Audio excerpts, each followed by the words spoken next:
for men that women would actually need to hear. Women need to hear this.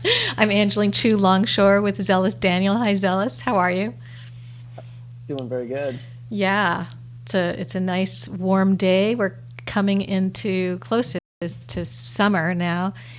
So today we're talking about to be or that we think of when we think of marriage, and we're going to talk about that and just the generational change that women have come through. hmm So our marriages are definitely different and affected from that. Um, you had talked about a few things with me earlier. Um, which part of it would you like to get into first? Well, maybe we'll just jump in with what I came across today. I've been seeing these memes about Karen and wasn't too sure exactly what it was. And then I saw a little Urban Dictionary definition of a Karen as a new term for women that are obnoxious, self-entitled women that are often seen, asking for the manager at a restaurant, and they're usually divorced mothers of Generation X. That was the definition that was going on in the Urban Dictionary It's there. like the okay And I just had boomer to chuckle thing, and right? say, yeah, exactly. And it just, there really is this whole generational thing that's happening. And I think that it's one of the reasons why we're having these conversations is so that men can understand, like, okay, this is happening, and women can maybe get a little perspective of, like, okay, what is this actually doing? Because I think that we all want to be our best selves. We all want to have the best for our children. And I think that there's really this team player. You have to go in and realize that the family unit has been around forever, and to kind of understand why we're having these problems and issues that seem to be growing a lot in America, especially Mm-hmm. of the empowered woman that is ending the marriage with children, and to saying so that's kind of. I want to reiterate what you said because I think people need to hear it again. So there's this term Karen, and you can see it's from the slang dictionary Zealous had found, which a Karen is a mocking slang term for an entitled, obnoxious, middle aged white woman, especially featured in memes. We've seen that.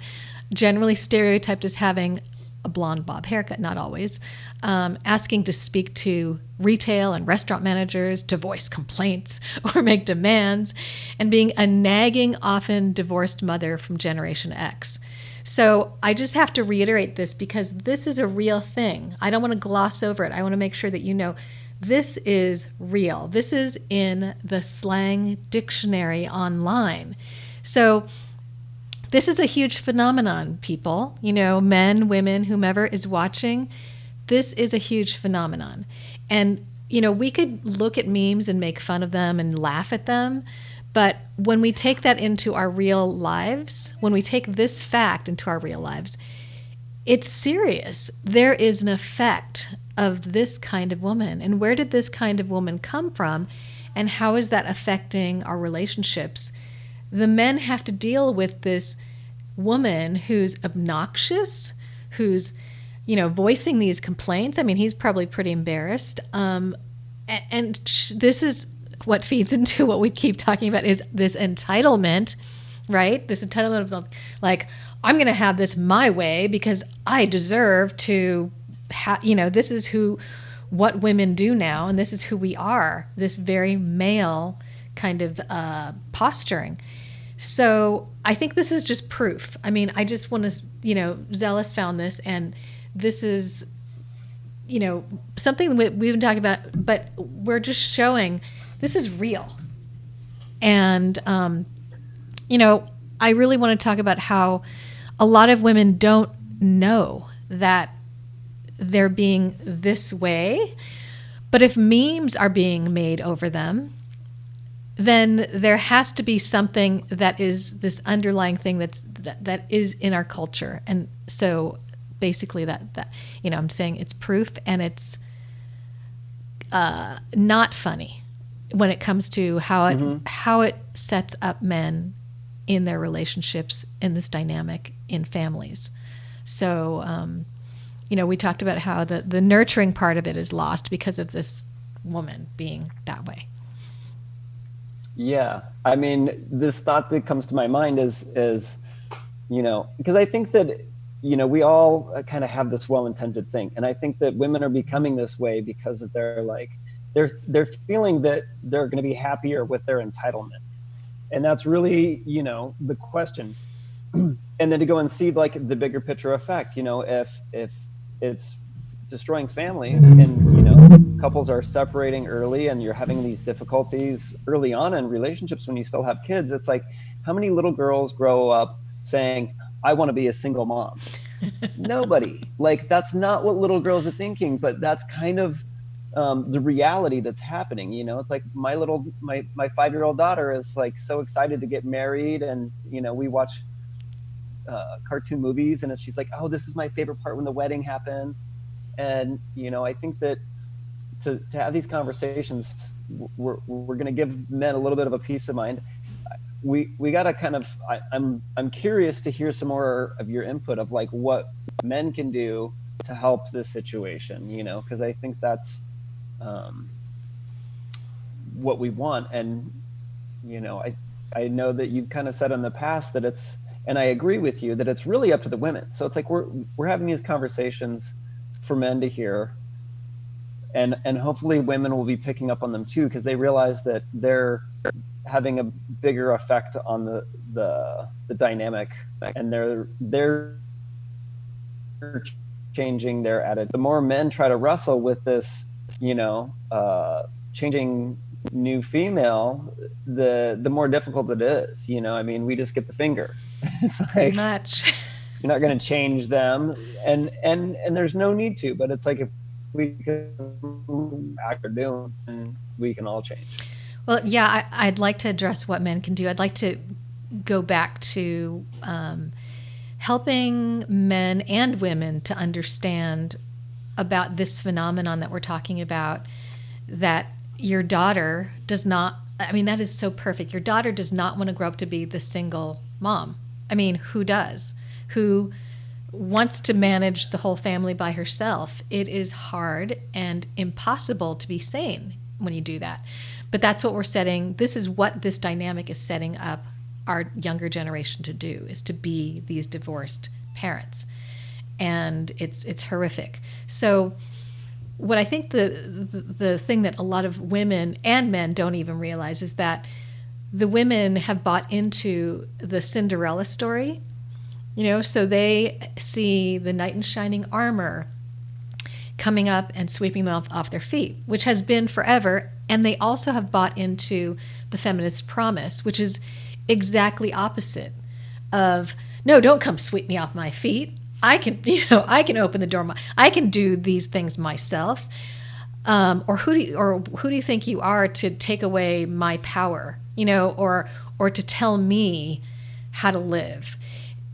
And so this is what women wrestle with without even knowing inside, these two things that are so irrational when you put them together, that they hope for this, I really want this man to just come and make my life amazing. And then when a man comes in, and she's got her attitude of this, entitlement of, I own this domain of my life. Don't tell me, or whatever plays out. It's confusing for her. It's actually confusing in her mind, because she's never happy. She actually in this dynamic can never be happy with her relationship. So she wants both, but she doesn't even know it, and she can't have both. And she can't react in this way that modern women react and have it both ways. So as women, we're asking for something that you can't provide. And men don't know that's what women are asking for, because it's so confusing. So they're trying to do okay, the feminist thing, I get it. I want to support you, you know. And then the woman doesn't have her Prince Charming who sweeps her off her feet. it's it, there's such this direct comparison here with, with our political system and how we have Democrats and Republicans, and they have these different core fundamentals. And what happens is, we're trying to run this country like a family, and you have these two differing opinions that it's like you're setting yourself up to always be arguing and always be like, having conflict, and it's going to take some crazy tragedy like our COVID-19 pandemic For them to continue fighting. Yeah. No, it's and that's just, where you really have to kind of come back to, let's get our families on the same team, like let's get on the same agenda, and to go and like recognize like what works. Let's look at our history. History is going to show us what works. How did the family dynamic run 2 generations ago, 3 generations ago? And I'm not saying that like people needed to stick out bad relationships, but I think there's been a lot of like good relationships that didn't have abuse, that didn't have, any real just reason for the relationship to be ended abruptly by the woman. But I think that's happening more and more these days.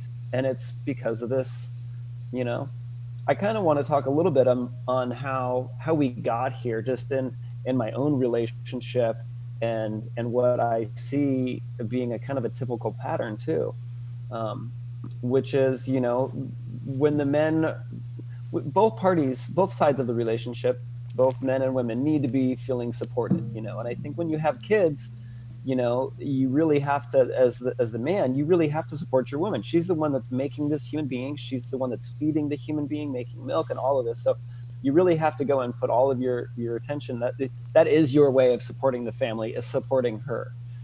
And then, and I think that a lot of couples can get through that first child, and you're both pretty much in like this newfound baby heaven, where this man is like, oh my God, all of a sudden there's this little human, and it just makes me, I do anything for it. I make, it's the most like energetically transforming thing, and no longer are you the most important thing in your life. It's like, and then when you have a second child, I feel like that's really when a lot of relationships start to suffer, and it's because once you have the second child comes along, the male has to continue to support the female that's just had another baby, and they also are going to have to pick up a lot of the slack of attention for their child that they already have, because that child's gone from having 2 parents to now they're getting, 1 and maybe less than 1 parent's attention because of the new child. So, the dads really take on a lot of responsibility, and a lot of,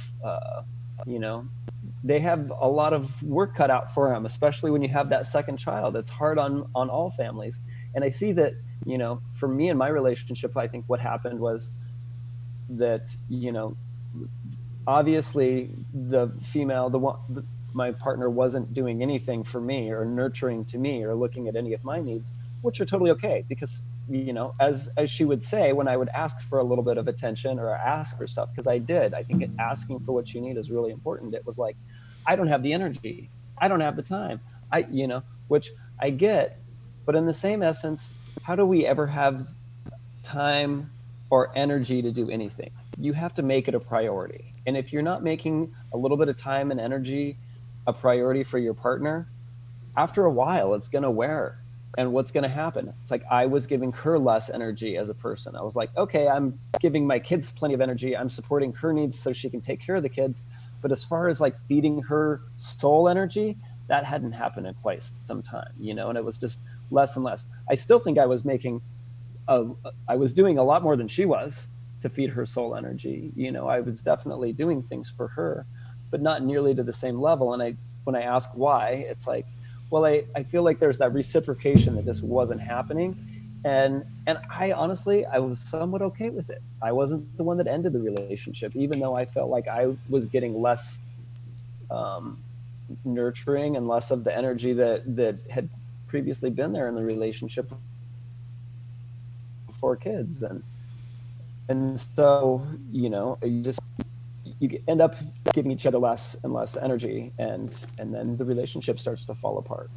So it's really like getting at the root of like where did the disconnect happen, and to see how having kids and this pattern, and it's like, well, we just expect your partner to do these things for you, and you don't have to show them appreciation.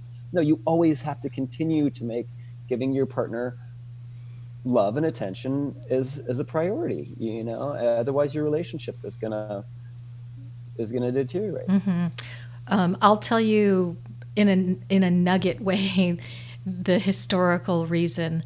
It's quite complex, and so that's why I am writing a book. I'm actually almost done with the book, because it's extremely complex. There's many layers to what you're talking about here, and there is a definite look back to the root. I mean, I know exactly where all of this came from, and I lay it out in this book because it is so confusing in today's world for the man and the woman. And so if I can just, there's like a nugget piece, if there's like the like golden thread that will bring you back to at least just an inkling of how this works, is that the family unit is not supposed to be just this individualistic, compartmentalized family, the man and the woman and the kids.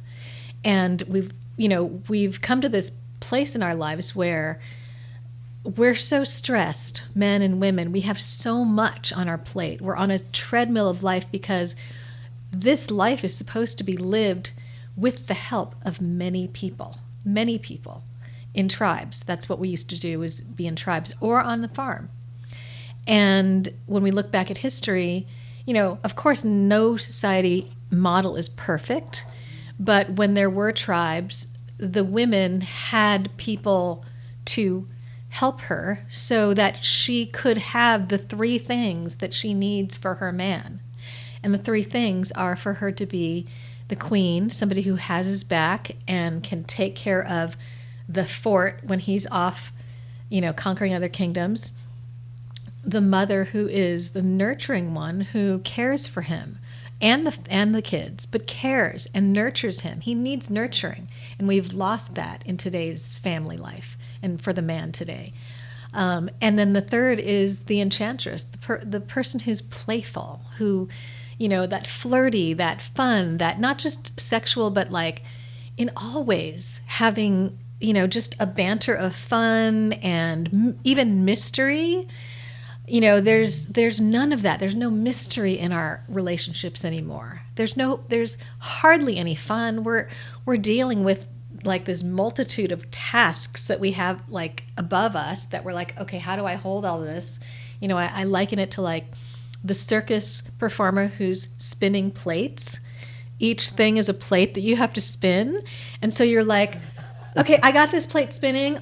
We're cool here. I got this plate spinning. And you're like, honey, can you spin that plate? And of course, we keep piling on the plates because we're super women, we're super men. And we're like, I got this. If we just get this balance right, we're going to be good. But it's an ongoing thing that never ends. You never have that downtime to be playful. You never have that downtime to be nurturing. So you're spinning all these plates and you're like, okay, I got this. And you feel victorious in a sense because you're like, I'm doing it all. I'm the modern dad. I'm the modern woman. I'm the super woman. I'm a badass, like out there in the world, and I'm at home and I'm making that beautiful dinner. And, but it's too much for this small immediate family, and You burn out. You burn out. So of course the woman, and I'm not saying this is okay, but the woman doesn't have the energy for the nurturing, or she thinks she doesn't. She can't find it because she's trying to be that end all be all that we've been told we need to be. And then, she sees the man and he's like doing all those things. And so she's so disappointed in him because he's not that He-Man, knight in shining armor kind of sweeping her off her feet and making her feel amazing. But then she doesn't really, there's so much of it that she doesn't want, but she wants it. Well, a lot of it has to do with perception of what you want to see. It's like, if you want to focus and every time you look at your partner, he's, bent over with his plumber's crack showing, and because he's picking up after the kids or something, like that's what you're going to see. But if you want to go and just try to see them in their successful moment, then you can see it, and whatever you put your focus on is what you're going to perceive. That is so perfect. And I think something that you were talking about is those three things there is, men being problem solvers in what they are. It's like, if you're not, and it goes either way, if you're not going to give those things to your partner, they're going to find them in other places, Yes. oftentimes. Yes. So I think that's where relationships that continue to go on for years and years, even though they have this lack of intimacy and nurturing and love and this, element of their relationship, then that's where people start having affairs, because they're gonna find that in other places. We all have our needs as humans, and we'll manifest that shit. Doesn't matter which one you are. But I think what you're kind of saying is that we need to support our partners instead of taking on this self-righteous, I need to take care of me. I'm going to do what I need. Because I think the flip side too that I'm dealing with is, it's like, well, then if you want to just take care of yourself and your family, and you want to separate and be on your own, then you need to be able to do it. And it's like, well, I want to be free and not have this relationship, but I also need you to help take care of the children and support me financially. So it's like, if you're not able to go and do it on your own, then let's go and put a little more focus and attention on the relationship and what you need to nurture your partner. And then once you're giving that energy, it's really easy to let them know what it is you need, And I think that we're really receptive to that. It's like, just like anybody, you need a favor, you better go and wait until the right time to ask for the favor. It's like when somebody is drowning and you don't ask them for a towel. It's like, so when you can see your partner, you can do something simple and subtle for your partner to take a little pressure off of them. And this goes for men or women, doesn't matter. You go and you do something nice for your partner, and then you can start talking about something that something you need from them, and you can just talk about your own needs. But it's like, if you hit them at the wrong time, your answer's probably not going to be what you want. I have a couple things to, in what you're saying. In one respect, I have to clarify one thing that you're saying. You're saying, like, we need to, but it really is women need to, because the men are stepping up. The men are doing these things. The men are supporting. And so I just need to clarify that. It's like, because if a woman is watching this, she's going to say, oh yeah, we need to. No, men are actually doing this already, women. Men are stepping up. They are trying to fill in the gaps. They're spinning the other plates. So it's really the women who need to understand and shift. But I do want to address the men too, because I don't want to say it's all the women. They have something to do. You can't do anything. So I want to sort of look back at the big picture. I like to sort of, instead of just giving you little bits of details of small things you can do, I think understanding the bigger picture helps you to operate with the person who maybe isn't of the understanding quite yet. So I think that's where we are at this point in our culture, is that women don't know this yet. And that's why we're doing the show, and that's why I have this book, because I think we need to spread this understanding. But in the meantime, guys, I don't want you to feel like there's nothing I can do. So in the big picture, the women, if they do not have the resource, or they don't think they have the resources of giving you the three things, you will feel like you need to get them somewhere else. And so here's what I do with my husband in the way that we have a wonderful relationship. And it really works in today's world. He is still this man that I look to is like, wow, he's strong and handsome, and my knight in shining armor, and also he's supportive of the superwoman. So there is a way to do it. It's for the man to acknowledge that she is feeling taxed, and he's already doing that, and he's already helping her spin the plates. to actually have the conversations that acknowledge the parts that we both need, and to help her to see that we need to get on the same side. So Mm-hmm. it's hard to have this conversation of the whole big picture that I've written a book about, because you can't say that in one conversation. You can't say that in one discussion. And it's hard to know until you know all the information. But in the interim, just to get on the same side, I mean, to point out that we are in a tug of war in the way that we've set up our relationships. And like you said, Zealous, let's envision, it's how we see things. Let's envision how we want this to go. That would be a really simple way in these three areas. How do we want to be playful with each other? How do we want to nurture each other? And how do we want to be the support for each other? You know, stand up for each other, fight for each other, like really survival kind of way. And if we put it to our partner in that way, at least we can have the vision and feel into the parts that maybe are lacking, to say, you know, I really love how, you know, when I felt nurtured by you in this particular way, it really fed me in a certain way. And I feel like when that's not in our relationship, I tend to maybe, you know, I don't want to have an affair, but I tend to think, oh, well, so-and-so has it. Why don't I have it? And it makes me long for that.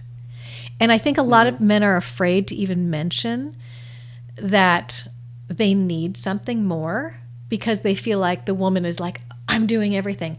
But it's not in, it's a certain conversation. It has to be like, step away. Yeah. I think on the intimacy level, something that is a real common problem is that, you know, men will be flirty with their wives, and the wife will just shut them down. I'm not in the mood for that, you know? And so it's like, and they're thinking like, oh, if I give him a little bit of playful tease and flirt back, then he's going to want to take me to the bedroom. And the reality of it is, if you just give a little bit of a flirt and tease back, you don't have to go and have it go straight there. You know, you might have created a pattern where that's where it is. So the response is that, like, you just shut it down right away, which when you know, when you're in a relationship and your wife, you're just trying to be playful, and you're trying to make her feel sexy, because that's something that she wants and needs as a woman. And then you get shut down because I don't have the energy, I don't want to take it there. It's like, well, then I'm not going to be flirty as often. And that flirty, playful energy is fun, and it doesn't have to go to the bedroom. You know, totally. I think that it has to do with changing the mindset and going like, oh yeah, I do feel a little bit sexy, you know, or like, even though I'm barely fitting in my yoga pants now, he still finds me attractive. Right. Like, we find your soul attractive, and the way that we show that is by having that playful energy. So, you know, I think it's important we don't shut that energy down, and that we can like invite it. You don't even have to invite it. Women don't have to be flirty. They just have to be a little more playful. Open to it. The thing is, okay, so this male energy shuts that down in a woman's mind. Yeah. She becomes less The woman is being soft. The woman is taking the male side. Yes, so the woman steps into the male posturing. There's no room for flirtiness, because a male flirting with another male doesn't naturally come about. It's more competitive. It's more, competitive, basically. So in the conversation that you have with your wife, when you talk about the playfulness, I'm thinking you could even talk about the show, and you can talk about how what I'm going to tell you is playfulness is something that is practiced. So it's not only with your husband. I am playful. You could call it flirty if you want, with my children, with old people, it's a practice that you do all the time. It's a fun-loving kind of banter, basically. And it's like a burlesque, you know? And like, it's not sexual. You don't even have to get naked. You can just, you can be playful. I'm kind of just thinking about that that whole where it's all a way to naked. You don't have to watch porn, and it's still just as entertaining. Yeah, and it's even like peekaboo with your baby. That's Yeah, playful. Think about that. So totally. if you can take that playful energy, the peekaboo with your baby, I mean, you have to be a little flirty with your baby in order to go peekaboo, like fun, put on a little energy. It's not fake. It's coming from a place of wanting to engage. And that's what Hmm. men need. Women need it too, but they've forgotten because they're in this male posturing kind of energy. And so if we as women come back to this softer, and soft doesn't mean weak.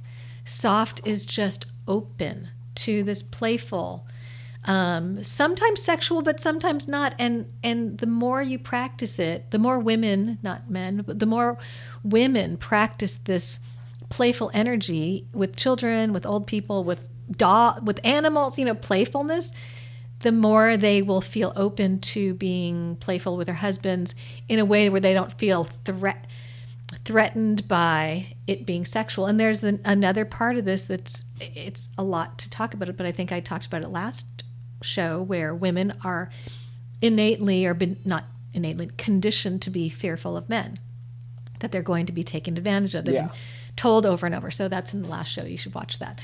But so there's so many layers in women that puts them at this hard edge. It's like, don't do that. Like even if it's just a smile or a wink, you're just trying to engage with her, and she's like, stop. Like, and she'll just cut it off. And there's so much fear involved, and there's so much society involved that's told her things. So it's so layered that's why I feel like there's an undoing that has to happen. Like we've built all these walls, and it's almost like these walls that make her feel like she's on top, but it's keeping her from everything. It's keeping her from all of her happiness. So we have to yeah. like disassemble, but she doesn't know she needs to be and disassembled. and and ultimately I think that it's coming from a space where they want to have more control, and more they want to have control and influence. And so it's like they're trying to control that situation and have this boundary, but then ultimately they have more control if they just give in and have a little playfulness, and then they can influence in other ways because you've engaged in a playful way. And then you can be like, what I really want is a weekend to myself. Whatever Or it like is. But the whatever it is. mystery is It's there. gonna it's gonna the mystery's there, and you're priming your partners to be in a good mood, in a good space, so that you can ask for what it is you want. I think something that I'm kind of curious your take on it, but I realized kind of looking back on my relationship, where I was making such an effort to try to like do things as a family, and making like Saturdays is this family day. And I think that on some level, all of that energy that I was putting into trying to do this stuff as a family could have been better done.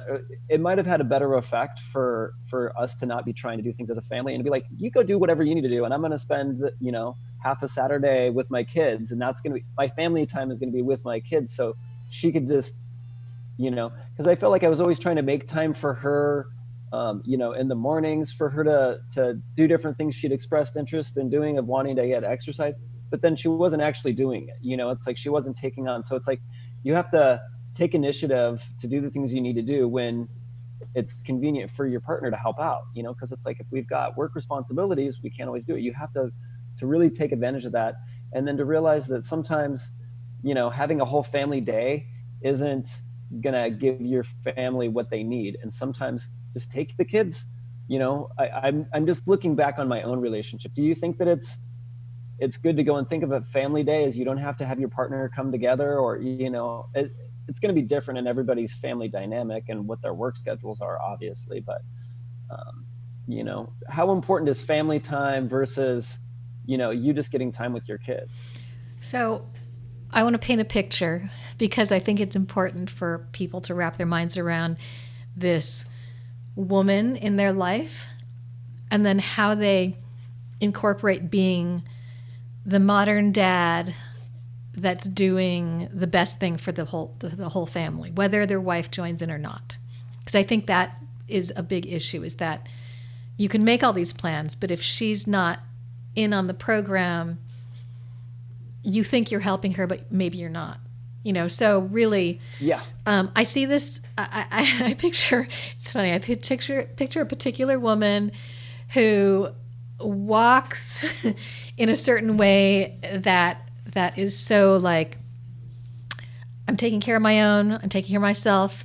Life is hard. You don't know what my life is like, and you're the problem.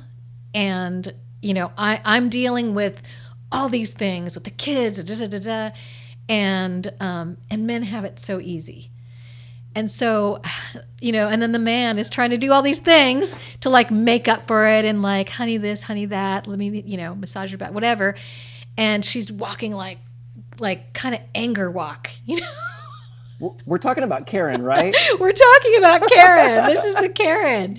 Obnoxious, like wherever she goes, she's with her girlfriends and they're like high-fiving each other. And at the same time, she feels alone and she feels like put upon with life, with everything. So how does a man deal with that, basically? Well, I see the man not disregarding her, keeping him in his peripheral vision of the family, but knowing that she's got her own stuff she's dealing with that sometimes you can't even touch. So to make sure he takes care of himself in a way that is in a team dynamic. So I know that my husband Aaron will do things that are on his agenda to make sure that he's okay emotionally, physically, and that he has what he needs to take care of the family. So that's number one, is make sure you take care of yourself first. Not being selfish, but for the team. So when the motivation is for the team, that you need to be charged and energized and emotionally there for the team, you do what you need to do for that reason. Once you're there for the team, then you make your plans for the weekend. You go, okay, I got my sleep, I got my coffee, I got my exercise, maybe with the kids, whatever, however you do that, but I need to like get those three things. And I'm going to plan this weekend plan. We're going to work right now. Aaron's working on building a barn. So he's like, okay, kids, we're going to build the barn and then we're going to go to the beach. So he has in his mind, he announces to the family, this is the deal. These are things on my agenda, thinking about it's good for the whole family, and letting his wife know these are the things that he wants to get done for these reasons, including her, and saying, are there pieces of something that will work with our family plan? Do you have other stuff that you need to do that I need to know about so we can rework the plan? But not shaping his life around her stomping anger, second guessing, walking on eggshells, because that will never work for her or for him. His soul will die. And I see a lot of men's souls dying, trying to walk on eggshells around his woman. And I think that, one of the problems is not necessarily being super decisive, where it's like I'm trying to be accommodating to her wants and needs, and so I'm not being real clear and decisive about it. And then, I think ultimately then she starts to see less of me. She sees less of me. Like, you want that male partner to be that strong, decisive, masculine person, but then when they're trying to like accommodate to their woman because they're, expressing their needs, it's a slippery slope that I found myself struggling on. I see a lot of men struggling in that way. And so, I think that's something just to kind of like talking about different things men can do if you're in one of these relationships is, to try to be real decisive and to follow through and to realize you might meet some resistance. You might make some bad choices, but it's okay.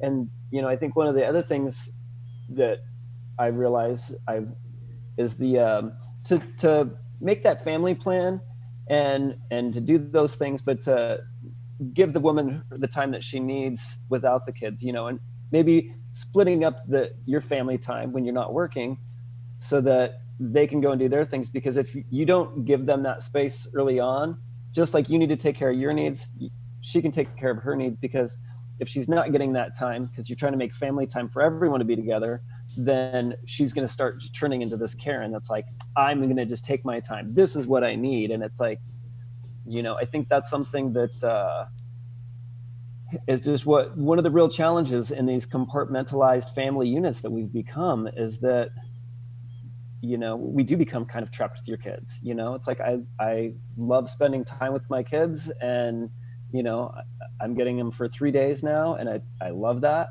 But I could see how 5 days is going to wear on you a little bit, and um, that's just a couple of ideas of how to avoid this, because I think that men need to trying to come up with some solutions and some ideas to take the pressure off these relationships. And yeah, I think decisiveness and making, changing up some of your family time, because it's like we're trying to be these like real family fathers. It's like we're trying to go and do this the way that that we see happening. But when you're really compartmentalized, I think that what family time was a long time ago was there was more tribal family time, and so you didn't have to be so sandwiched in with your kids. And now that we're kind of become compartmentalized, that we find ourselves, it's like we have to become our children's close friends, because they need kids to play with, especially when we're in this quarantine.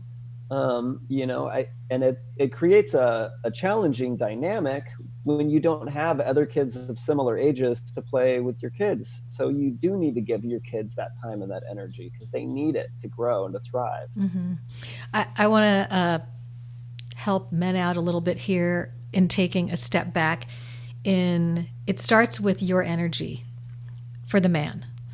So think about this. When you see a woman, and think about the woman, same basic shape, face, hair, everything, and she has a certain positive, sexy attitude, strong, confident, and then the same woman who is clingy, trying to please, all of that. There's an ickiness to that. And so it's the same woman. She can switch from that to that depending on her own attitude within. And so what's attractive to a man is going to be attractive to a woman in that same way as far as energy. And it will help the woman if you are coming from that place of being, just like you said, being decisive, but really, really knowing that your place is as a man, but the modern man. Because nowadays men have to, and they have become more feminized because we're compartmentalized families. They have to take on the mother's role. So they have become very, if you think of it as that clingy woman, like, just trying to walk around on the eggshells, like, how can I please you kind of thing. And if you take a step back and say, you know what, I'm just going to do what needs to be done for the family, make the decisions, but include her, and to say, whatever your plan is, we can work with that, but not in a way that is trying to please so hard.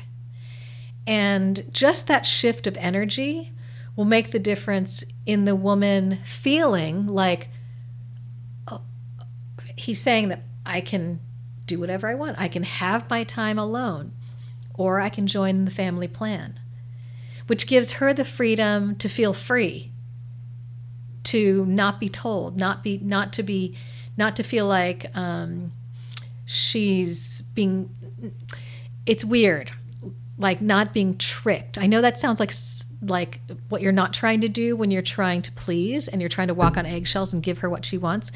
But for some reason, like a clingy woman, it makes you feel like, well, she'll do anything for me, so it's not true.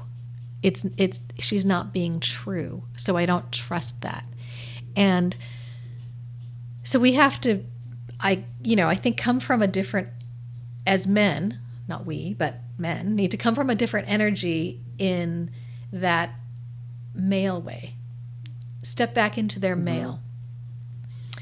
And to let go of the fear. Talking about the the walking on eggshells and where that comes from. It's like it comes from them, they're the women being angry. It's like you're walking on eggshells because they're angry. And then where does that anger come from, you know? And I've been told before that, you know, anger is oftentimes depression's defense mechanism. Mm.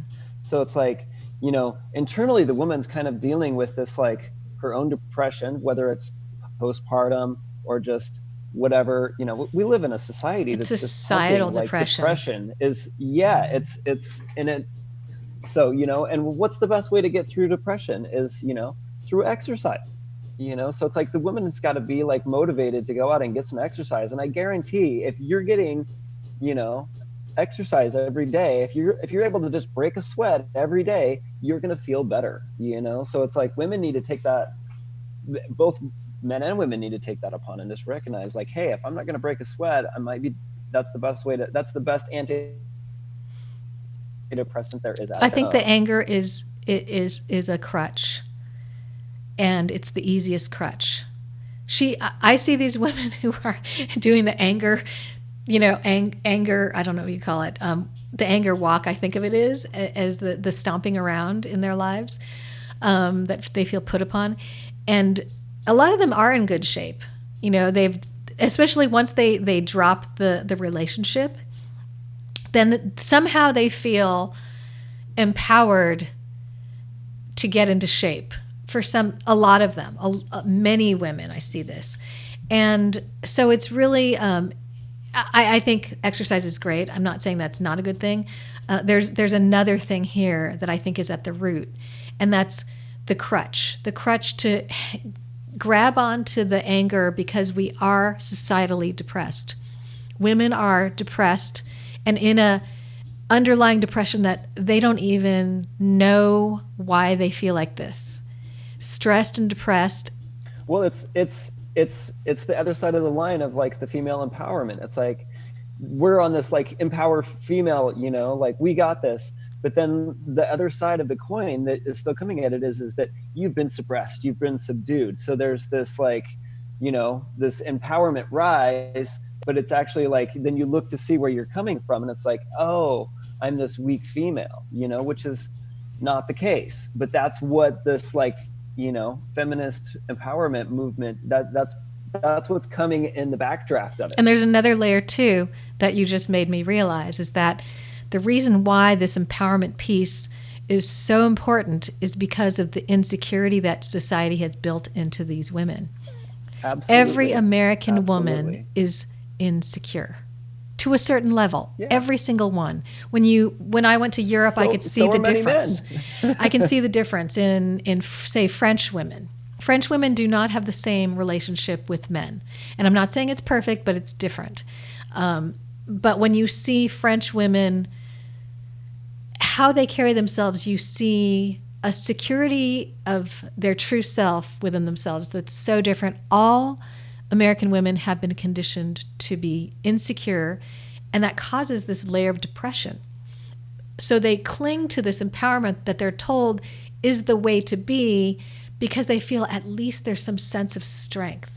There's this path of like, I can do anything, but it's a false sense. For every single woman, it's a false sense. And so she's actually really disappointed in herself. And so that's also the layer of anger that men feel. It's her own Yeah. self-disappointment.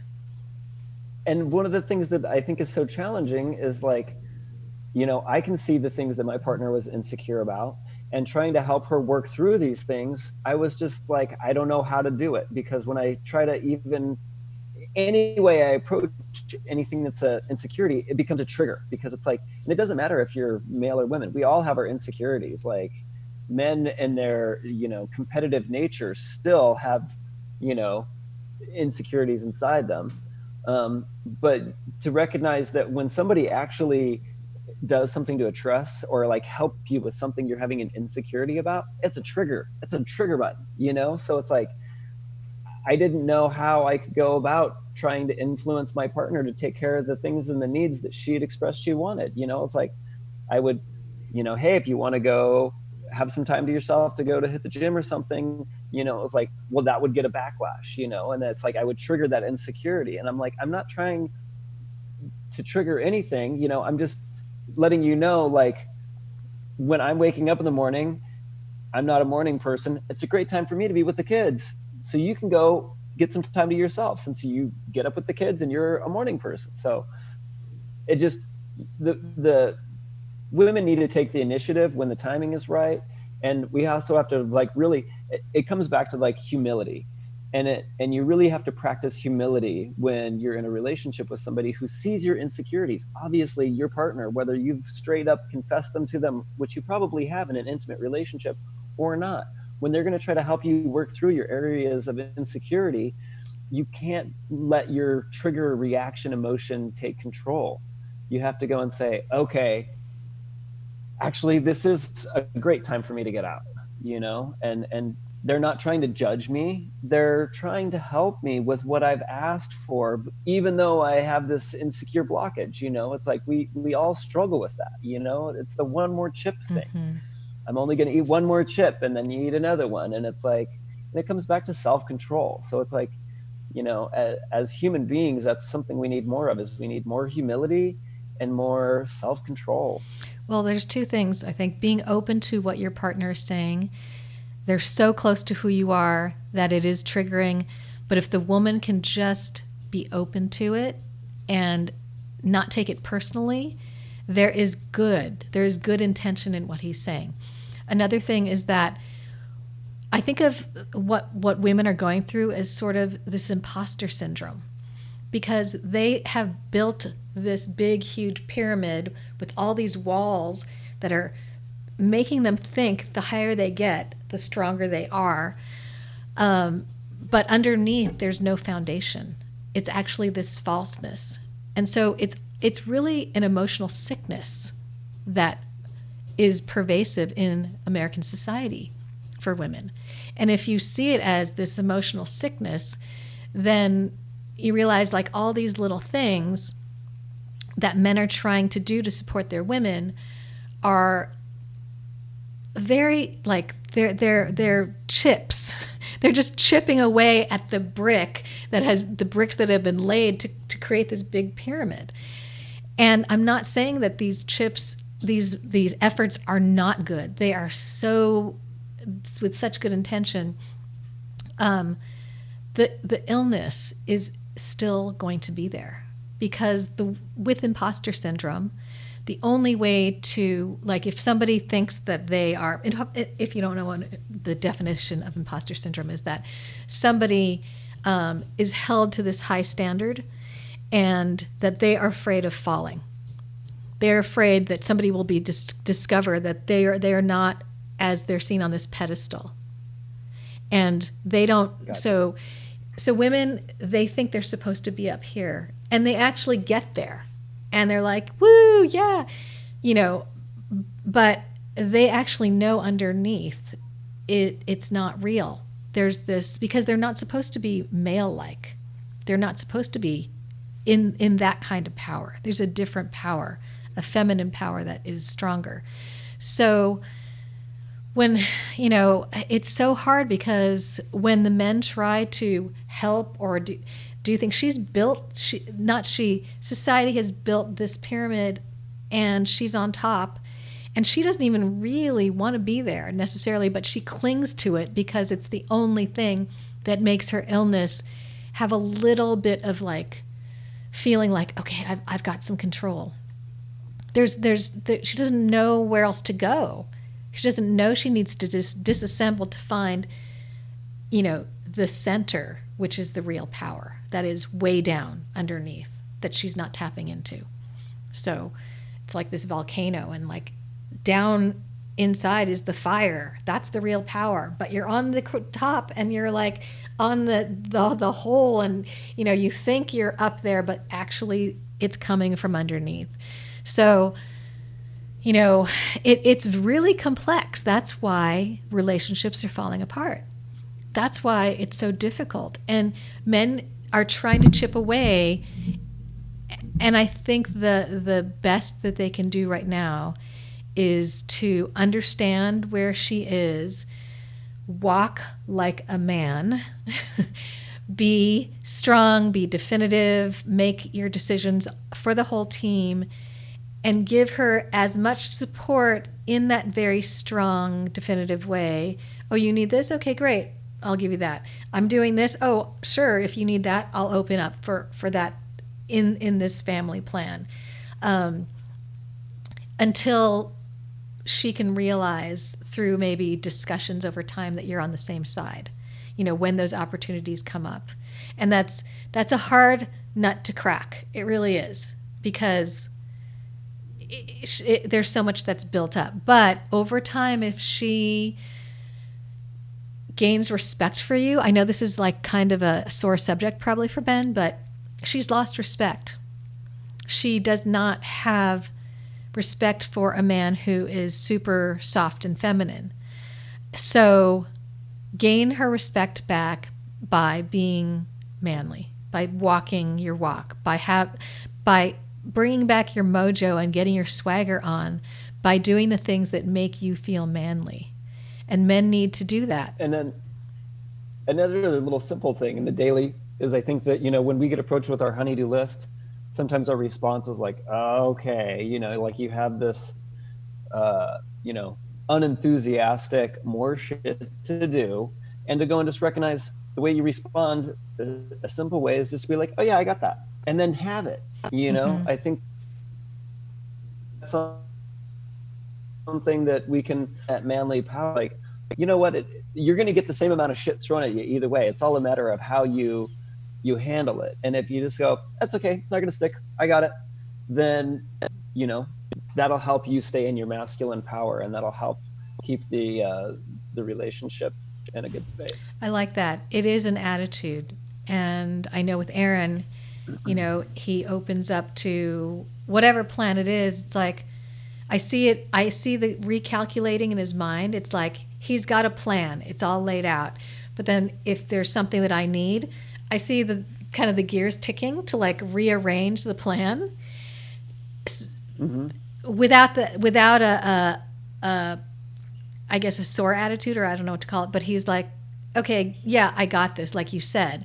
Not like, I got this, okay, really? She really wants me to do that? Like, not in that way. And I think as well, women need to understand too that, that in that response, whenever you give your partner something to do that they need to put into the equation for their day or their week or their month, to go and recognize that, like, what's happening is we have to shift all of our priorities around so that we can accommodate this. So it's like, you can't just keep putting more things on somebody's plate without them recognizing, okay, I need to like shift what's already on my plate so that I can get everything done. So it's like, you can't just expect stuff to happen right away. Or if that is the number one priority, like, then recognize that those other things on the list are getting pushed down, mm-hmm. And it's how it's communicated too.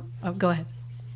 It is. Just, I think I was going to say something about what's a priority to the man and what's a priority to the woman could be different things. You know what I mean? It's just like, ultimately there's these priorities that's like, I need to get my work done so that I can provide for my family. And hopefully I can get some more work done so that I can get a vacation, or I can get some money so I can do something for you, or, to recognize that oftentimes, that man's plan that usually entails lots of like working and getting stuff ready that can be turned into some sort of income.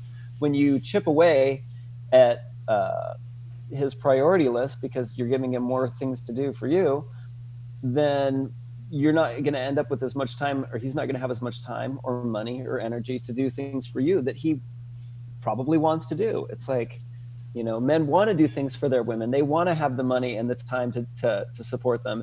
It's just when you're reaching into an empty pocket, it's like something that I struggle with my partner. It's like, you can have all my time or all my money, but there's a finite amount of both. So it's like, which one is more important? Mm-hmm.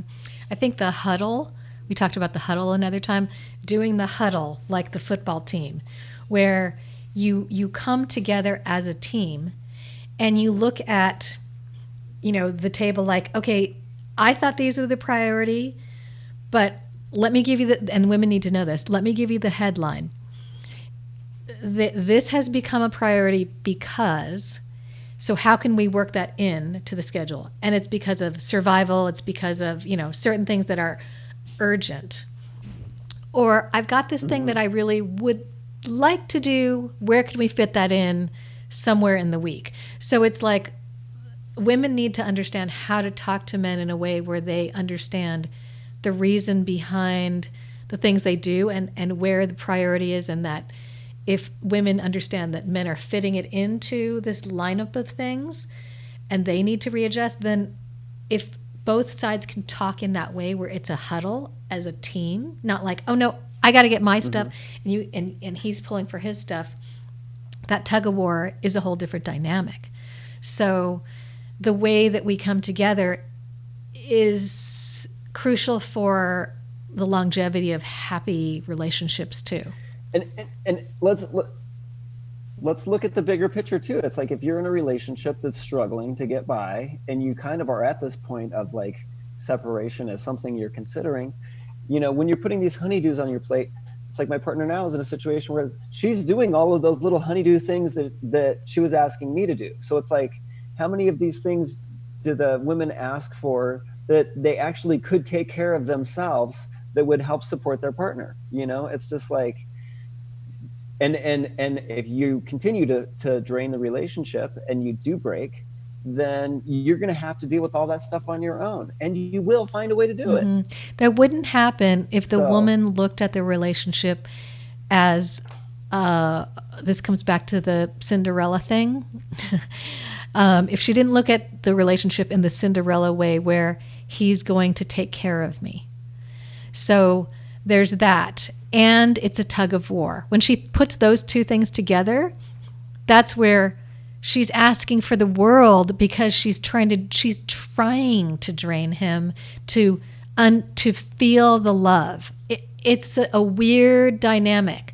I want to know that you love me, so I'm going to put all these things so that you can prove to me, because you're supposed to do these things for me, because you're my knight in shining armor. So prove it. And it's like right there, you don't want to have to test your partner to prove it. It's like you want them to just show up for you. It's like, you know what I mean? When you can just show up for your partner, but it's like it has to do with taking care of your own needs before you're at that point. Then your partner can show up for you on their own way and their own time, and then it feels way better than you asking, where are you at? Well, if it's a team, then she would never come to you in that way. She would say, let me look at the team. And when it's a team, if it's a football team, it's like, even though you have your role, if you see you suddenly need to push somebody out of the way so they don't get the ball, you do. You don't wait. You don't go, that's your job. I'm going to stand here because I'm right next to him and that's not my job. The team will step in where needed when you see you have room to do that, when you're closest to the task. So it's coming from that team mentality, which is not the case for most marriages or relationships in American life right now. So yeah, it's very layered. It's very, very layered. But I have great hope, and I see the path that can change things with understanding. There's a definite path that can make relationships work. And I think even I see relationships that are like, they think that they're done. I don't think they're done. I see that it's possible to heal from them if things were able to shift.